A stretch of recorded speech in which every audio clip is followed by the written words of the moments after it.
아픈 날개로는 멀리 날 수 없겠죠. 우리 몸의 날개인 어깨 100세까지 튼튼하게 지켜드리겠습니다. 안녕하세요. 정형외과 전문의 김석현입니다. 오늘은 어깨 관절 주변에 가장 가까이 있는 팔꿈치 관절에 대해서 알아보겠는데요. 팔꿈치의 통증에 대해서 모든 것을 알려드리겠습니다. 그 중에서도 가장 흔한 것이 테니스 엘보라고 볼 수 있는데, 오늘은 테니스 엘보와 골프 엘보, 그리고 테니스 엘보의 진단과 치료, 테니스 엘보로 오해할 수 있는 많은 질환에 대해서 공부해 보겠습니다. 테니스 엘보가 무엇일까요? 테니스 엘보는 테니스를 치는 사람들한테 많이 생긴다고 해서 테니스 엘보라고 이름이 붙여졌습니다. 먼저 손목을 이렇게 뒤로 당겼을 때 작용하는 힘줄이 팔꿈치 외상가 부위에 문제가 생겨서 통증이 생기는 질환을 우리가 통칭해서 테니스 엘보라고 할 수 있습니다. 보통은 힘줄에 염증이 생겼다 이렇게 표현하는 경우가 많지만, 정확한 표현은 힘줄병증, 건병증이라고 합니다. 그 차이는 뭐냐면, 염증이라고 하는 것은 문제가 있는 힘줄이 부어서 염증세포가 작용해서 통증이 좋아지고 염증이 호전되면 다시 힘줄이 정상적으로 치유되는 과정을 말할 수 있지만, 힘줄병증은 그 치유 시간이 짧기 때문에 충분하게 회복되지 않아서 힘줄의 퇴행성 변화가 일어난 것을 힘줄병증이라고 할 수 있습니다. 그러면 테니스 엘보가 있는데, 테니스 엘보와 비슷하게 쓰이는 골프 엘보는 무엇일까요? 골프 엘보는 우리가 테니스 엘보가 팔꿈치를 손목을 뒤로 젖혔을 때 바깥쪽이 아프다고 하면, 골프 엘보는 손목을 굽혔을 때 안쪽이 아픈 건병증을 우리가 통칭해서 골프 엘보라고 쉽게 불리고 있습니다. 테니스 엘보의 원인은 앞서 말씀드렸듯이 손목 관절을 뒤로 당기는 힘줄, 정확한 해부학적 용어로는 단, 요측, 손목, 수근, 신근이라고 합니다. 그래서 단, 요측, 수근, 신근 내에 발생해서 과도하게 반복적으로 문을 돌리거나 손목을 젖히면서 생기는 미세한 파열이 지속적으로 반복되면서 발생할 수가 있습니다. 전문 용어로는 안지오 파이브로블라스틱 하이퍼플라지아라고 하는데, 이 말을 한국말로 해석해 보면 미세 파열이 생기면서 그 부위에 혈관이 생성되고 섬유 모세포가 생성되면서 통증을 느끼는 통각세포가 발달하면서 그 부위에 통증이 심해진다고 할 수 있습니다. 그래서 이것을 너슬이라고 하는 사람이 이 병변을 발견했다고 해서 너슬 레전이라고 불리기도 합니다. 즉 그림처럼 노랗게 균일하게 진행되는 힘줄이 팔꿈치 바깥쪽 외상과 부분에 가면 약간 부어있고 색깔 자체가 노랗지 않고 희미하게 보이는 병변이 있는데, 이 병변을 우리가 너슬 레전이라고 할 수 있습니다. 힘줄에 대해서 간략하게 다시 보시면 건강한 힘줄은 파도 모양으로 균일하게 일자로 분포되는 것을 볼 수 있습니다. 그렇지만 지속적인 부하가 근육이 계속 당기게 되면 손상된 부위가 부어오르고 좀 더 부어오르다가 그 부위가 미세하게 파열되면서 찢어질 수 있습니다. 그래서 이것이 진행되면 미세 파열이 된 다음에 딱딱하게 굳어지고 퇴행성 변화가 생기는 힘줄병증의 단계로 이어질 수가 있습니다. 외래를 보다 보면 팔꿈치가 아픈 환자들이 저 엘보가 왔어요 라고 하시면서 들어오시기도 합니다. 테니스 엘보가 있는 분 주위에 테니스 엘보를 한 번씩 겪어보셨다면 특징적으로 어디가 아프신지 다 아시겠죠. 그래서 우리가 바깥쪽에 있는 외상가 부분이 특징적으로 아프고 눌렀을 때 압통이 생기는 경우를 테니스 엘보라고 할 수 있는데요. 압통이 느끼는 부위는 사진처럼 튀어나온 외상가 바로 앞쪽이 아픕니다. 그리고 눌렀을 때 뜨끔하는 증상이 생길 수가 있고, 팔꿈치를 쭉 펴고 손목을 뒤로 딱 제꼈을 때 바깥쪽에 통증이 생기는 특징적인 진찰소견을 우리가 볼 수 있습니다. 테니스 엘보의 특징적인 진찰소견은 어떻게 있을까요? 그 주변에서 테니스 엘보를 한 번이라도 겪어봤거나 주위에 분이 아프신 분이 있었다고 하시면 특징적인 한 가지를 알 수 있을 겁니다. 팔꿈치 바깥쪽이 아파서 여기를 딱 만지고 들어오시는 분이 많이 있습니다. 그래서 외상가 부분에 힘줄 병증이 있으니까 팔꿈치 바깥쪽에 눌렀을 때 생기는 압통이 특징적인 증상이 될 수 있고, 그리고 손목을 이렇게 뒤로 당기는 증상이 생겼을 때 뜨끔하면서 팔꿈치 바깥쪽이 아픈 증상이 흔히 발생하게 됩니다. 일상생활을 할 때는 주먹을 쥐고 비틀거나 문고리를 돌리거나 빨래를 했을 때 휘어 짤 때 팔꿈치 바깥쪽이 아픈 증상을 특징적으로 할 수가 있고, 우리가 설거지를 하거나 일반적으로 가정주부분들이 반복되는 동작을 많이 하기 때문에 40대 후반의 어머니들한테 많이 생기게 됩니다. 이제 특징적으로 우리가 병원에 오셨을 때 의사들이 할 수 있는 진찰소견을 대표적인 4가지를 말씀드리겠습니다. 먼저 책상에 있을 때 이제 책상을 손을 딱 편 상태로 들어보세요 라고 하면 들었을 때 뜨끔하면서 팔꿈치 바깥쪽이 아픈 통증을 느끼는 체어 테스트가 양성이 될 수가 있고, 그리고 팔꿈치를 바닥에 대고 이제 환자분은 3번째 손가락을 이렇게 위에 올리라고 말씀드리고, 이 검사자가 이 손가락이 올라가지 못하게 저항을 주게 되면 이때 힘이 가하니까 팔꿈치 바깥쪽에 통증이 생기는 모드슬리 테스트가 있습니다. 이 이유는 뭐냐면 단요측 수근신근이 3번째 손등의 바닥에서부터 팔꿈치 바깥쪽 외상가로 이어지는 힘줄이기 때문에 특히나 3번째 손가락에 힘을 주었을 때 통증이 생기게 되는 겁니다. 다음으로는 환자분이 팔꿈치를 쭉 펴고 이렇게 딱 손목도 힘을 빼고 있을 때 검사자가 수동적으로 이렇게 쭉 당기게 되면 힘줄이 늘어나기 때문에 팔꿈치 바깥쪽에 통증이 생기는 밀스 테스트라고 하는 것이 양성이 될 수 있고, 검사자가 환자분이 이렇게 주먹을 쥐었을 때 검사자가 저항을 주게 되고 환자분은 뒤로 당겼을 때 통증이 생깁니다. 이런 경우 코든 테스트라고 하는 것도 양성이 될 수 있습니다. 그래서 병원에서는 이렇게 4가지 특징적인 진찰소견으로 테니스 엘보를 진단할 수가 있습니다.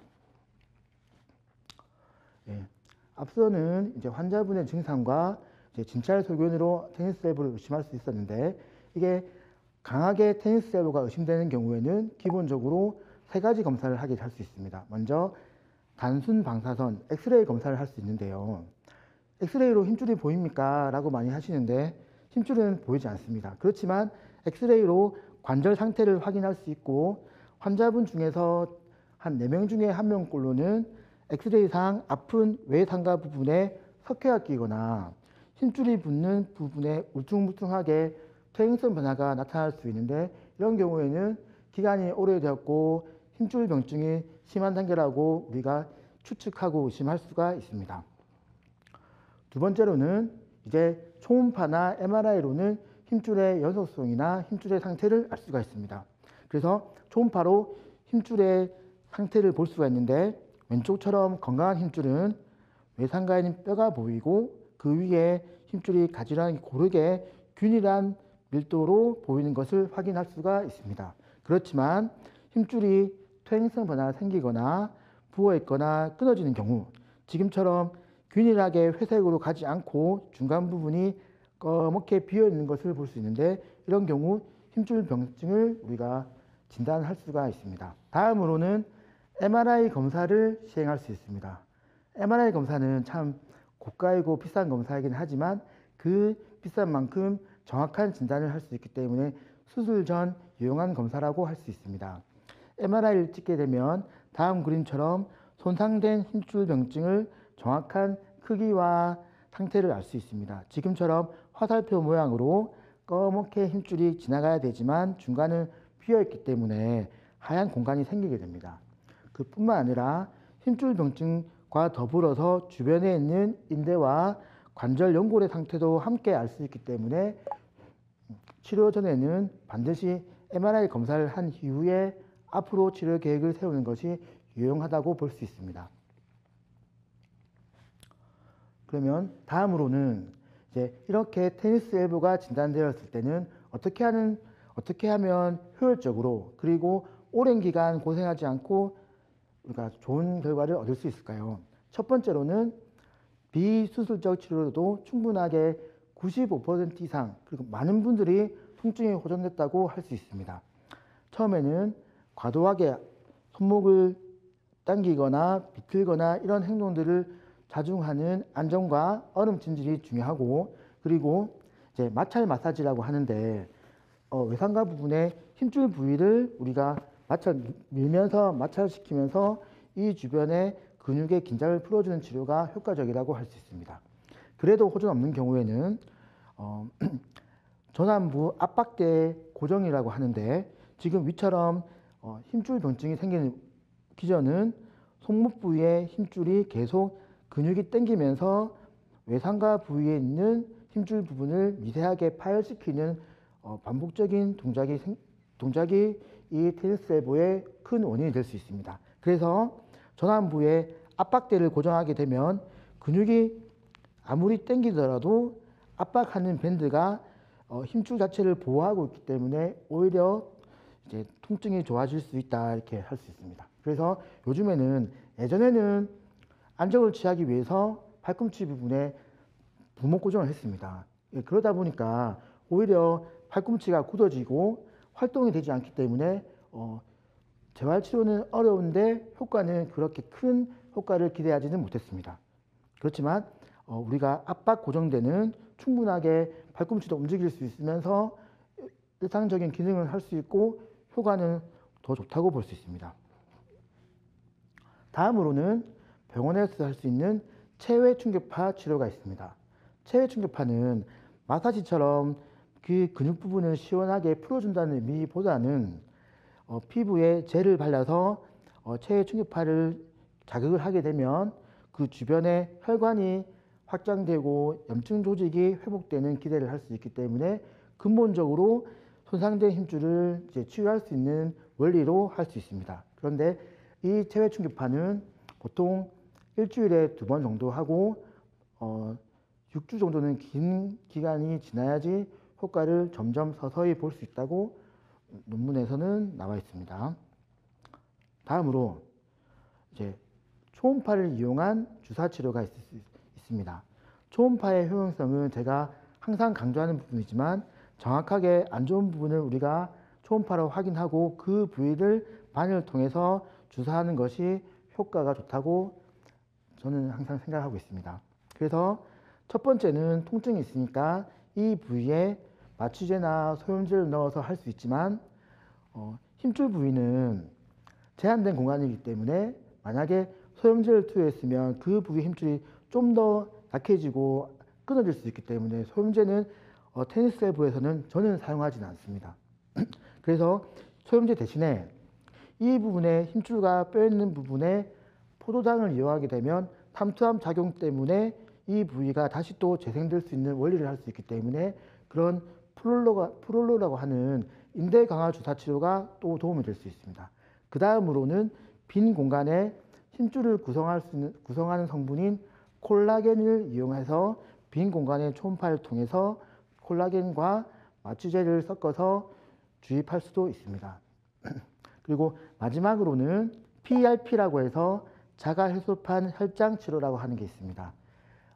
내 혈액을 채취해서 원심 분리기를 돌려서 그 안에 있는 혈소판과 치유 물질이 함께 분포된 부분만 뽑아서 초음파를 통해서 빈 공간에 뿌려주는 치료입니다.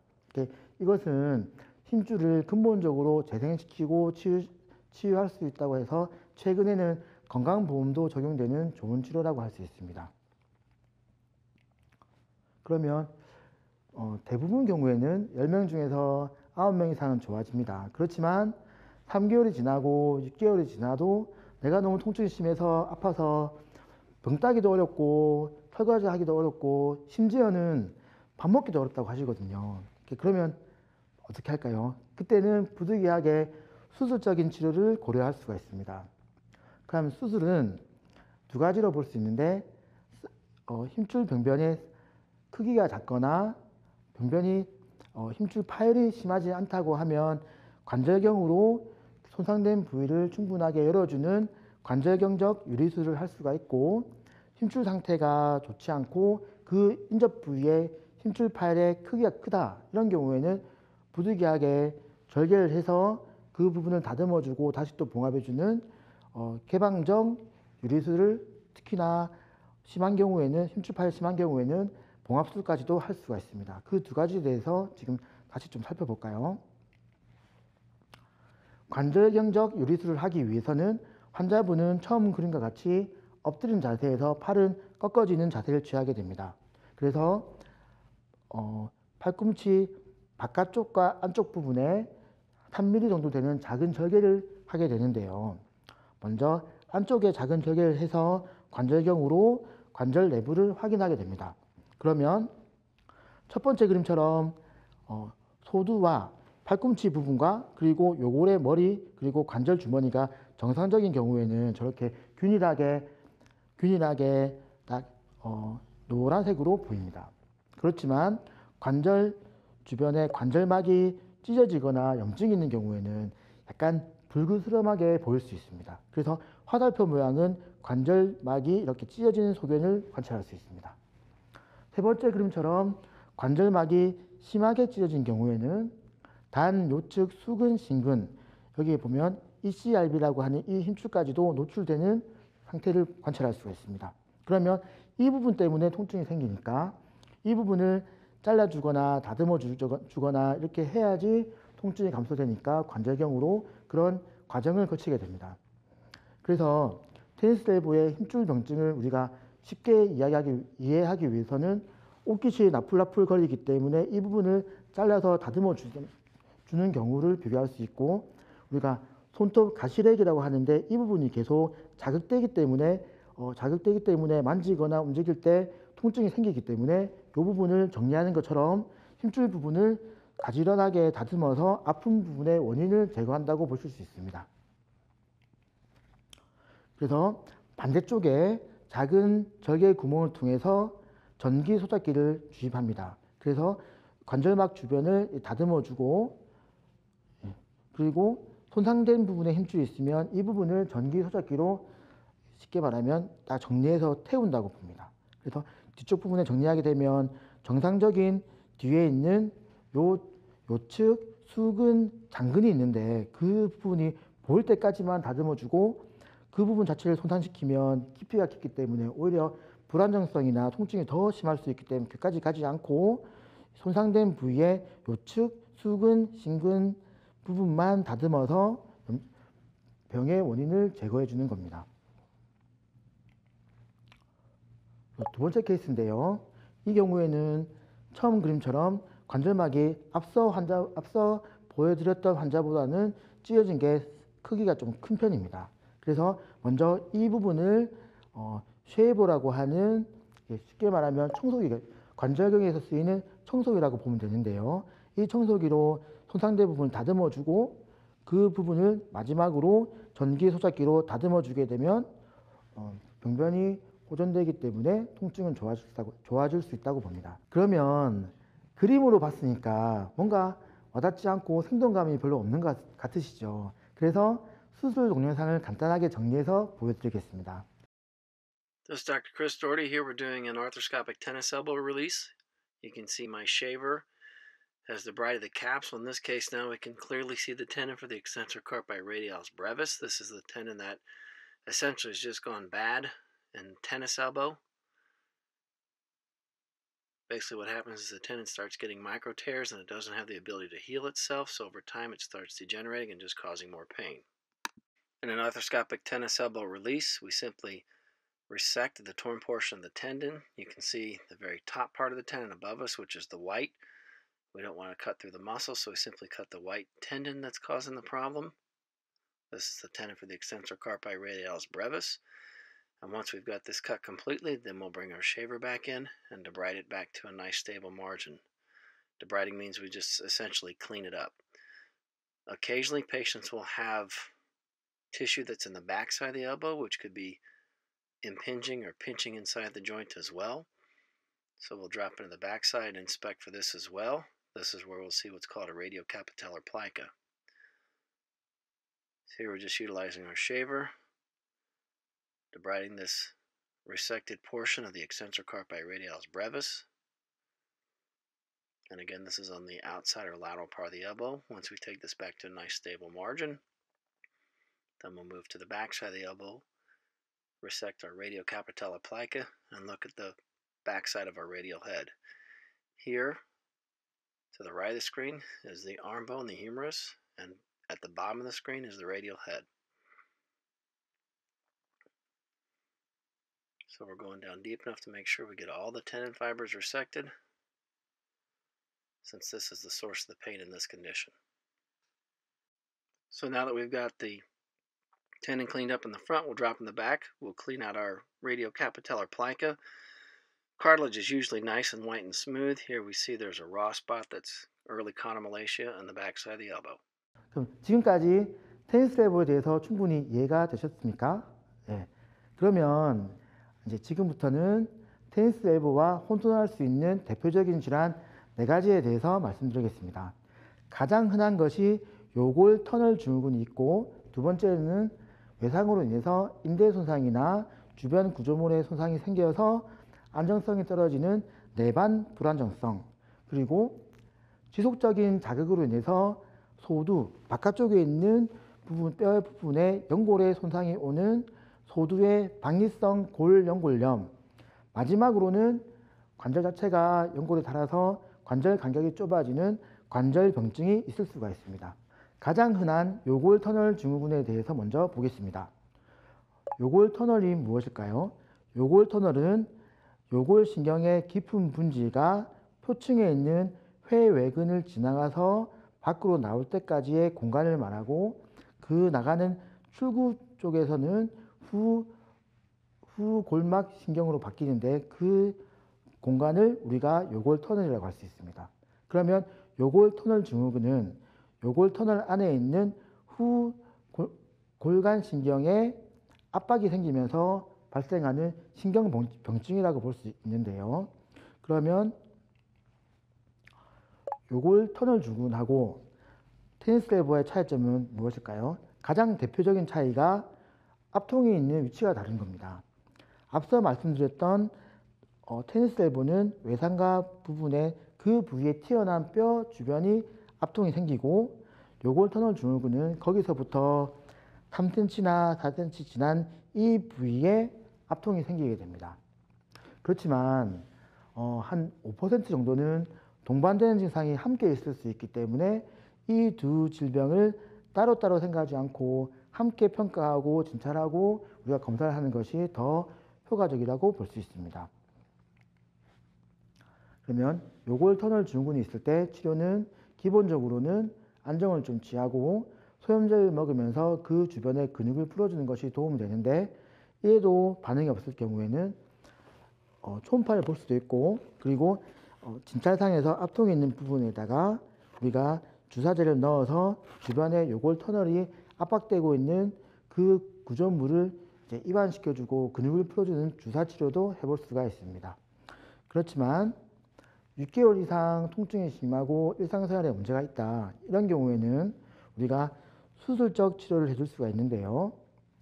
요골 터널 부분을 우리가 긴 절개를 통해서 압박하고 있는 구조물을 확인해서 그 부분을 열어주는 치료를 시행할 수도 있습니다. 다음으로는 외상으로 인해서 외측 인대 구조물의 손상이 생기는 경우를 볼 수가 있는데요. 먼저 외측 인대 구조물은 보면 이제 내반, 특히나 팔꿈치를 펴었을 때 이쪽에 안쪽으로 꺾으려고 하는 힘을 우리가 내반이라고 할 수 있는데요.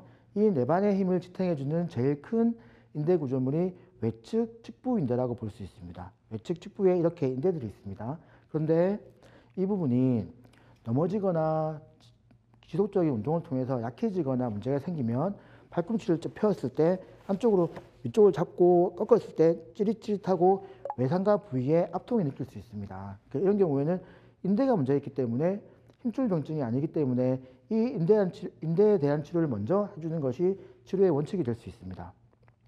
세 번째로는 박리성 골연골염을 들 수가 있습니다.